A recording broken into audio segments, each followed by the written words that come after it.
ഭരതനാട്യം വലിയ പോസിറ്റീവ് നല്ല പടം, സൂപ്പർ കോമഡി ഉണ്ട്. സൈജു കുറുപ്പിന്റെ കരിയറിലെ നല്ല സിനിമ, സൂപ്പർ ഹ്യൂമർ ഉണ്ട്.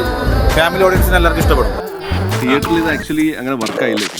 തോറ്റുപോകാൻ തയ്യാറല്ല എന്ന് ഉറപ്പിച്ചുകൊണ്ടായിരുന്നു OTT-യിൽ ഭരതനാട്യവുമായുള്ള സൈജു കുറുപ്പിന്റെ എൻട്രി. OTT പ്ലാറ്റ്ഫോമിലും ഈ ചിത്രം ഇപ്പോൾ സൂപ്പർ ഹിറ്റായിട്ട് ഓടുന്നു എന്നാണ് റിപ്പോർട്ടുകൾ പറയുന്നത്. ഇന്ത്യയിലെ തന്നെ ഏറ്റവും നന്നായി ഓടുന്ന 10 ചിത്രങ്ങൾ ഒന്നായി ഈ ചിത്രം മാറിയെന്നാണ്. 50 മില്യണിലധികം വ്യൂസാണ് OTT-യിൽ റിലീസായതിനു ശേഷം സിനിമയ്ക്ക് കിട്ടിയിട്ടുള്ളത്. ഇന്ത്യൻ മൂവി ലിസ്റ്റിലും ടോപ്പ് 10-ലാണ് ഭരതനാട്യത്തിന് ഇപ്പോഴുള്ള സ്ഥാനം. 48 Film Critics Awards, second best actor, Saiju Kurup. എല്ലാ ജൂറി അംഗങ്ങൾക്കും ഒരു അഭിപ്രായ വ്യത്യാസവും ഇല്ലാത്ത ഒരു പുരസ്കാര ഒരു നിർണയമായിരുന്നു ഇത്.